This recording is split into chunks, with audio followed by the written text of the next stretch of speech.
D'accord. Et pour le dialogue, lancement bi démb ndax jàpp nga ne c'était une réussite parce que vraiment il y avait la crème de la politique sénégalaise ak aussi les discours tenus ban jàngat nga ciy def. Je considère que ça a été une excellente ouverture où tout le monde s'est exprimé.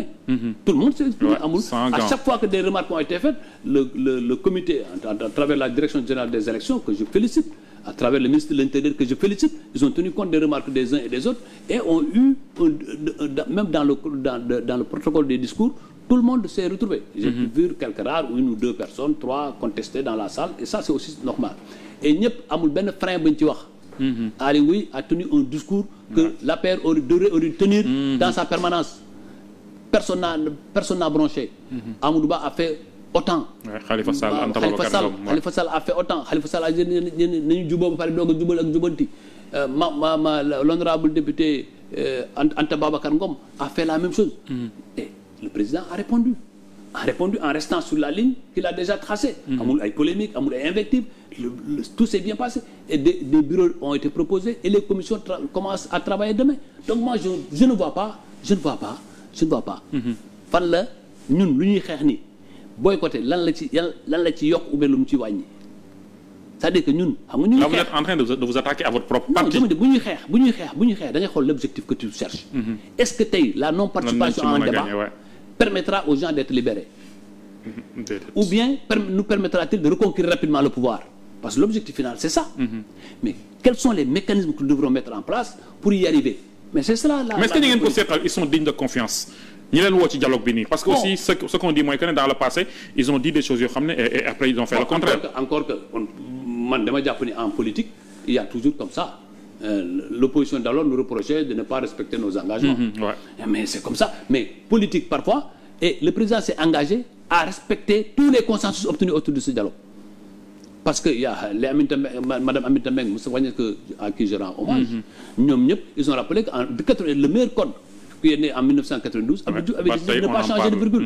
Le président actuel il s'est engagé à respecter tous les consensus. Mais quand même on n'a qu'à aller discuter parce que c'est pas pour nous. C'est pour demain nos enfants et nos petits-enfants. Parce que ce que nous remarquons depuis 2000, il y a eu 3 alternances. Mais quelle est l'alternance qui n'a pas eu de mort? Mamadou Awa. Bonne alternance moo amul mort à part 2000, même 2000 avant. Même 2000 avant 2000, ouais, en 98, en 98, en 95, c'est la mort du président du juge. En 93. Maître Sey.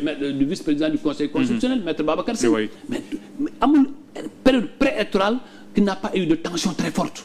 En 2012, il y a eu plus de 11 morts. Aujourd'hui, on parle de 60, le chiffre d'autres parlent de 80, certains parlent de 60. Donc chaque et waxtaanee loolu solution mën na am ba loolu ñu éviter ko. Mais exactement, c'est ça l'objectif précisément. Comment on va faire que dans les élections à venir mu bañ a am des morts, pas parce que une alternance doit toujours créer des morts au Sénégal, en Afrique. Alors que dans les grandes démocraties, mais l'alternance est faite avec 0 mort, avec même 0 blessure par moment. Donc par conséquent, loolu discuter ci waxtaanee ci en quoi ça changerait une conviction de quelqu'un. Mais réforme yi ñu war a dugal est-ce que amul yoo xam ne aussi xëy na mën na wute ak seen i ay bëgg-bëgg parce que bu ñu tegloo di cap adjoint bu président bi temps est passé bu mu defee sorti RTS yi mu wax ne moom lañ nar a def. opposition bi forcément d'accord ci. Man un directeur de cabinet adjoint n'a aucune valeur. Les propos de aucune valeur par rapport au développement des institutions. Aucune. C'est un directeur de cabinet adjoint.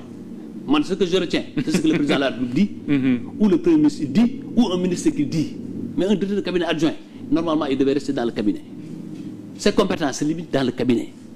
C'est pas aller à la radio annoncer des réformes qu'aurait dû annoncer un ministre de l'Intérieur ou un président de la République. Sauf que génnam boobu noonu du neex ko rek mu génn.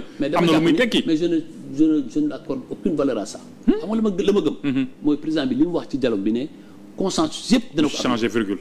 Consensus yi. Ça veut dire que lu amul consensus du ko appliquer. Donc la balle est dans votre camp, vous les acteurs politiques. Voilà les acteurs politiques. Et là où je ne suis pas d'accord, mais on dit qu'on n'est pas d'accord. C'est aussi simple que ça. Mais pourquoi ne pas avoir le courage d'aller là-bas et dire que nous ne sommes pas d'accord?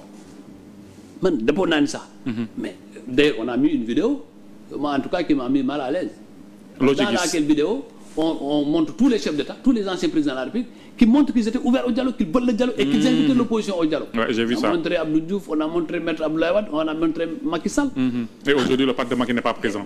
C'est une contradiction. Il ne faut pas aussi que nous regalions le débat. C'est dans le débat que se forgent les grandes démocraties. Le débat, la contradiction. mais ku nekk bu toogee permanence am ku nekk di xuloo koy saaga on ne réglera jamais les problèmes.